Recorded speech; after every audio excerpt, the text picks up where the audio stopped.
Bien-aimé dans le Seigneur, ici c'est votre bien-aimé Paul Ariel Malemtoto, je suis serviteur de Dieu par sa grâce. À ce jour, je vais continuer avec l'enseignement que j'ai commencé depuis la fois passée. J'étais en train de parler sur les mystères cachés derrière nos problèmes, les mystères cachés derrière nos souffrances, les mystères cachés derrière ce qui nous arrive dans la vie. J'étais en train de dire dans notre premier enseignement que le monde dans lequel nous vivons, c'est un monde qui dépend du monde spirituel. À part ce monde dans lequel nous vivons, ce monde physique, il y a un autre monde qui est un monde spirituel. Et les choses qui se passent ici sur la terre sont les conséquences de ce qui est arrêté dans ce monde spirituel. Que ce soit de bonnes choses, que ce soit de mauvaises choses, tout vient de ce monde spirituel. Et je dis que le monde spirituel est scindé à deux. Il y a le monde spirituel des ténèbres et il y a aussi le monde spirituel des lumières. Le monde spirituel des ténèbres, c'est celui qui est dominé par Satan et les démons. Et le monde spirituel des lumières, c'est le monde qui est dominé par Dieu et les anges. Alors, nous avions dit, bien-aimés dans le Seigneur, que tout ce qui nous arrive sur la terre est les conséquences de ce qui est arrêté dans le monde spirituel. Souvenez-vous de la guerre d'Israël avec les Amalécites. Quand il y avait cette guerre, c'était une guerre physique. Mais Moïse est monté à la montagne et il a envoyé Josué diriger la bataille physique contre les Amalécites. Et la Bible dit ceci, que lorsque Moïse élevait les mains, Josué était fort, il gagnait la bataille. Mais quand il baissait ses mains, c'est les Amalécites qui gagnaient la bataille. C'est là que nous comprenons que pour que Josué puisse gagner la bataille, sa victoire dépendait de ce que Moïse était en train de faire sur la montagne. Sa victoire dépendait de ce qui se faisait dans le spirituel. C'est-à-dire sa victoire dépendait du spirituel. Sa victoire dépendait du monde spirituel. Josué, pour réussir, il a fallu que Moïse élève les mains, il a fallu que Moïse puisse intervenir sur la montagne. Alors c'est là que je vous dis ceci, que tout ce qui vous arrivera dans la vie, bien aimé, que ce soit de bonnes choses, que ce soit de mauvaises choses, les échecs et les réussites qui vous arriveront dans la vie dépendent du monde spirituel. Josué, pour réussir, il a fallu que la bataille soit gagnée dans le monde spirituel quand Moïse élevait les mains. Mais quand Moïse perdait la bataille à baissant les mains, Josué aussi, par conséquent, lui aussi, il perdait la guerre dans le monde physique. Alors, bien-aimé dans le Seigneur, pour réussir, pour vivre une vie victorieuse ici sur la terre, tu dois d'abord gagner cette bataille dans le monde spirituel, bien-aimé. Si tu n'arrives pas à gagner cette bataille, la bataille de la vie dans le monde spirituel, bien-aimé, tu vas vivre des choses qui vont te faire pleurer, tu vas vivre de mauvaises choses, tu seras victime des choses sur la terre, bien-aimé dans le Seigneur. Alors, bien-aimé, ce monde n'est pas seulement un monde que nous devons dépendre de notre intelligence, de notre savoir-faire, de nos talents, de nos capacités, de notre courage. Il y a beaucoup de gens qui sont courageux, ils se lèvent très tôt le matin, mais ils rentrent mes bredouilles à la maison. Il y a des gens qui travaillent dur, mais rien ne leur arrive dans la vie, ce n'est que de désarroi, ce n'est que la confusion, ce n'est que échec dans leur vie, quoi qu'ils travaillent dur. Mais par contre, il y a d'autres personnes, tu vois, ils ne font pas même beaucoup d'efforts, mais les choses avancent et aillent mieux de la vie. Bien-aimé dans le Seigneur, c'est parce qu'il y a une réussite quelque part dans le monde spirituel. Et bien-aimé dans le Seigneur, et cela, ça dépend de tout le deux mondes. Il y a ceux qui sont connectés au monde spirituel des lumières et ils réussissent à cause du monde spirituel des lumières. Il y a ceux qui sont connectés aussi au monde des ténèbres et Satan leur donne des choses. Parce que Satan avait dit un jour à Jésus, si tu m'adores, je te donnerai toutes ces richesses. Il y a des gens qui ont allé faire des courbettes devant Satan pour que Satan leur donne des richesses. Ils sont connectés dans des loges diaboliques et ils adorent Satan pour avoir des richesses. Mais bien aimé dans le Seigneur, ces richesses, c'est pour un temps et ces richesses, et c'est pour, ça a des conditions et à la fin, C'est le fait éternel qui attend ces gens-là. Mais bien-aimés dans le Seigneur, nous étant connectés à Dieu, bien-aimés dans le Seigneur, nous vivrons dans ce monde et nous réussirons dans ce monde. Et dans le siècle à venir, nous aurons la vie pour l'éternité avec Dieu dans la Nouvelle Jérusalem. Alors, bien-aimés dans le Seigneur, ce monde que nous vivons, c'est un monde qui dépend du monde spirituel. Bien-aimé, si on bloque ta vie dans le monde spirituel, tu ne peux pas réussir dans la vie ici sur la terre. Bien-aimé, je vais parler, je vais continuer avec l'enseignement. Aujourd'hui, nous lisons dans 2 Corinthiens chapitre 2, verset 11. La Bible dit ce qui suit. En fait de ne pas laisser à Satan l'avantage sur nous, car nous n'ignorons pas ses desseins. Ici, Paul a dit que nous ne laisserons pas Satan avoir de l'avantage sur nous, parce que nous n'ignorons pas ses desseins. Bien-aimé, pour que tu puisses gagner cette bataille, parce que la bataille, le problème, Dieu n'est pas l'auteur des problèmes. Dieu n'est pas l'auteur des souffrances. Dieu n'est pas l'auteur de maladies. Dieu n'est pas l'auteur de mauvaises choses qui nous arrivent. C'est lui qui est auteur de ces choses qui nous arrivent négativement, parce que nous sommes en train de parler du mystère caché derrière nos problèmes, nos souffrances et des mauvaises circonstances. Bien-aimé, Dieu n'en est pas auteur. Toutes ces mauvaises choses qui arrivent dans la vie de plusieurs, celui qui est comme auteur, c'est le diable, c'est le monde des ténèbres. Alors la Bible dit que Satan n'aura pas de l'avantage sur vous parce que vous connaissez ses desseins. Bien-aimé, pour que Satan ne puisse pas avoir de l'avantage, pour que ta vie ne soit pas conséquence de mauvaises choses de l'ennemi, bien-aimé, tu dois connaître les desseins, tu dois connaître les tactiques du diable, tu dois connaître, bien-aimé, parce que dans un combat, pour réussir les combats, comme ici aux États-Unis, si les États-Unis veulent faire la guerre avec un autre pays, les États-Unis doivent connaître les tactiques, les armes, la manière dont ces gens-là font la guerre. Ils doivent connaître leurs armes. Ils doivent connaître quelle sorte d'armes ils utilisent. Il y a des armes à destruction massive. Il y a des armes qui tirent de loin et des armes qui tirent à court, qui ne tirent pas de loin. Alors bien aimé, tu dois connaître les tactiques du diable. Tu dois connaître la forteresse du diable. Tu dois connaître les armes que le diable utilise pour combattre. Bien aimé dans le Seigneur, dans les combats, pour que tu puisses gagner les combats, d'abord, il faut savoir que lorsque les États-Unis veulent frapper un pays, ils doivent d'abord attaquer ce qui fait la force de ce pays. Ils doivent attaquer le cœur, la force du pays.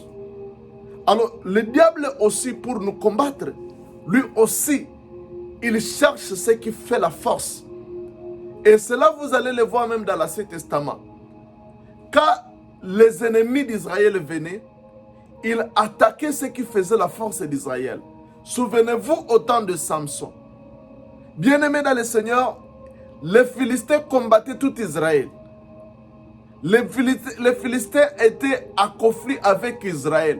Mais les Philistins s'étaient focalisés sur Samson parce que Samson était l'homme qui faisait la force d'Israël. Alors quand le diable veut frapper, quand le diable, c'est la tactique du diable. Quand il veut frapper, il attaque ce qui fait la force. Souvenez-vous au temps des Syriens. Quand les Syriens étaient en conflit avec Israël, ils ont focalisé leur force sur Élisée. Parce que Élisée faisait la force d'Israël. Parce que Élisée, quand les Syriens préparaient pour venir combattre Israël, Élisée voyait des visions. Et il pouvait aller dénoncer les plans des Syriens au roi d'Israël. Et Israël avait l'avantage. Le roi d'Israël avait l'avantage sur les Syriens parce qu'il y avait quelqu'un qui pouvait voir les plans des Syriens et dénoncer cela avant que cela n'arrive. Alors les Syriens ont attaqué, se sont attaqués contre Élisée parce qu'ils savaient qu'Élisée faisait la force d'Israël. Alors bien aimé, avant que je ne continue avec ceci, Laissez-moi vous dire que lorsque le diable attaque, il a des cibles. Et quelles sont les cibles que le diable attaque? Je vais vous parler aujourd'hui de 4 cibles. Le premier cible que le diable attaque, c'est l'homme d'abord comme individu. Deuxième cible, c'est la famille. Troisième cible, c'est l'église. Et quatrième cible, c'est la société. Quand le diable veut attaquer, il attaque 4 cibles. L'homme comme individu, toi là comme individu, il attaque la famille, il attaque l'église, il attaque aussi la société. Ce sont des cibles majeures que le diable attaque pour détruire la vie, pour détruire les hommes, pour amener les souffrances. Alors, bien-aimés dans le Seigneur, laissez-moi d'abord parler sur les cibles comme un individu. Quand le diable veut s'attaquer contre un homme, attaquer un individu, il va chercher ce qui fait la force de l'homme. Quand il veut t'attaquer, il veut détruire ta vie, il va chercher ce qui fait ta force. Mais qu'est-ce qui fait ta force, bien-aimé? Ce qui fait la force de l'homme, c'est sa pensée. Bien-aimé, si ta passé est attaquée, tu ne feras absolument rien. Il y a des gens qui, tu peux les voir, il est en train de marcher, mais il peut se cogner à une autre personne sans le savoir, et il va dire, oh, je m'excuse, je n'avais pas ma passé à moi. Bien-aimé dans le Seigneur, donc les yeux ne fonctionnaient pas, chaque chose ne fonctionnait pas parce que sa passé était déjà pris captif. Bien-aimé, aujourd'hui, si l'attaque physiquement, si on arrive à attaquer ton intelligence, tu peux avoir même la paralysie, ta vie peut être détruite. Et tout le fonctionnement, certains éléments de ton corps peuvent ne pas fonctionner parce que ta passé est attaquée. Alors, bien-aimé, le diable, quand il veut attaquer l'homme, il attaque d'abord sa passé. Et une fois que le diable a réussi à dompter ta passé, il taille. Parce que c'est ce qui fait ta force. C'est là où tu verras quelqu'un qui a une belle femme. Comme le diable a pris sa pensée, cette personne-là, il laisse sa femme qui est belle et aller s'attacher à une prostituée qui est laide. Il abandonne toute sa famille et aller chez la prostituée, oublier toute sa famille. Pendant des années et des années, il oublie sa famille, bien-aimé dans le Seigneur, et il est là attaché parce qu'il ne voit pas. Si même tu vois sa femme, tu vas dire pourquoi cet homme a laissé cette femme qui est belle et aller s'attacher à une prostituée, une femme là qui n'a pas même le niveau de sa première femme. Bien-aimé dans le Seigneur, cela arrive, c'est parce que sa pensée a été prise, sa passé est captif. Et tu vas voir quelqu'un est tombé dans l'irresponsabilité, il ne se souvient plus de sa famille, il ne s'inquiète pas de ce qui se passe dans sa famille, il ne passe pas même à sa famille parce que sa passé a été pris captif. Bien-aimé, si le diable prend captif la passé de l'homme, tu vas voir la personne commence à faire des choses qui va t'étonner, des choses des choses vraiment dont toi-même tu vas dire pourquoi celui-ci peut faire ça. Alors bien aimé dans le Seigneur, beaucoup de gens, leurs passés sont déjà pris captifs. Les champs de bataille que le diable utilise pour combattre la vie des gens, c'est la pensée. Bien aimé, voilà pourquoi tu dois garder ton cœur plus que toute chose. Parce que c'est là où réside même ta pensée. C'est dans ton cœur, c'est dans ton âme que réside ta pensée. Et la Bible dit que nous renversons toute pensée qui s'élève à la connaissance de Christ. Le diable nous bombarde avec des pensées. Bien-aimé dans le Seigneur, même quand tu vis, après avoir prié, il y a des pensées qui viennent à toi, qui te disent que non, ça ne réussira pas, ce problème ne sera pas résolu. Le diable nous bombarde avec des pensées et il prend, et une fois qu'il nous a eu notre passé, bien aimé, c'est difficile que nous puissions réussir. Alors voilà pourquoi, bien aimé, nous devons renverser tous les passés qui se lèvent contre la connaissance de la parole. Tous les passés qui viennent à l'encontre de la parole de Dieu qui te dit que non, cette maladie va te tuer, ce problème n'aura pas de solution, ceci et cela. Bien aimé, le Satan nous bombarde dans nos pensées. Alors, quand le diable attaque l'homme, attaque un individu, il attaque sa passé. Parce que la passé de l'homme fait sa force. La passé de l'homme fait sa force. Si tu n'as pas la passé à toi, si ta passé n'est pas à toi, si ta passé est prisonnier, il est difficile que tu puisses réussir dans la vie. Il est difficile que tu puisses évoluer dans la vie. Alors ça c'est la première des choses. Le deuxième cible du diable, c'est la famille. La famille, c'est le cible du diable. Et la famille aussi, comme je l'ai dit, quand le diable attaque, il attaque ce qui fait la force de la famille. Ce qui fait la force. Le diable attaque, quand il cible quelque chose, il cible la forteresse, ce qui fait la force. Alors bien aimé, quand le diable veut attaquer la famille, il cible ce qui fait la force de la famille. Et ce qui fait la force de la famille, premièrement, ce n'est pas le papa, ce n'est pas le père. Oui, les pères sont les responsables de la famille, mais le diable attaque l'homme qui fait la force de la famille. Et l'homme qui fait la force de la famille, c'est lui qui est sauvé dans cette famille. Parce que la Bible dit, crois au Seigneur et tu seras sauvé, toi et ta famille. C'est-à-dire, quand tu es sauvé, quand il y a une personne sauvée dans une famille, cette personne est comme un libérateur. Cette personne fait la force de cette famille parce qu'il est celui qui protège cette famille par ses prières. Il protège cette famille par son alliance avec Dieu. Alors le diable va cibler cette personne. Vous vous souviendrez quand Israël, quand Moïse est allé pour sauver sa famille.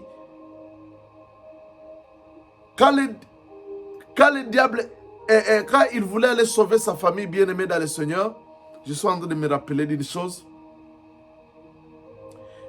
Il a subi des attaques. Et le diable, quand il veut attaquer un membre de la famille, qui est censé leur sauver, le diable va utiliser même les membres de la famille, ses propres membres de la famille. Israël était dans la captivité. Moïse est venu pour les sauver, mais Israël s'est soulevé contre Israël. Bien-aimé dans le Seigneur, celui qui fait la force d'une famille, c'est l'homme qui prie. Et le diable attaquera toujours la personne qui est sauvée dans la famille, pour qu'il ne puisse pas réussir. Et il aura même des persécutions de la part des membres de sa famille. Pourquoi? Pour le décourager de prier.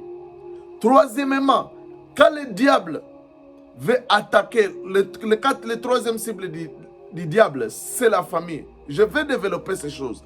Le troisième cible du diable, c'est l'église. L'église aussi a la personne qui fait la force. Et la force de l'église, c'est le pasteur. La Bible dit, frappe les bergers et les troupeaux vont se disperser. Dans l'église, celui qui fait la force, c'est le pasteur. Alors le diable, pour faire tomber l'église, il va s'attaquer contre le pasteur. Quatrièmement, le quatrième cible du diable, c'est la société. Et ce qui fait la force de la société, ce sont les politiciens. Ce sont les leaders du pays, ce sont les leaders dans des écoles, ce sont les leaders dans des entreprises. Alors le diable, pour détruire la société, il prend en otage les politiciens, les leaders dans chaque domaine de la société. Et nous continuerons cet enseignement. Nous allons parler maintenant comment le diable attaque l'homme, comment le diable attaque l'église, comment le diable attaque la famille et comment le diable attaque la société. Pour aujourd'hui, que Dieu vous bénisse. Sachez que nous sommes dans la bataille et le diable n'aura pas de l'avantage sur vous car vous connaissez ses tactiques. Et nous allons dévoiler au travers de cet enseignement les tactiques que le diable utilise pour nous avoir. Que Dieu te bénisse. Amen.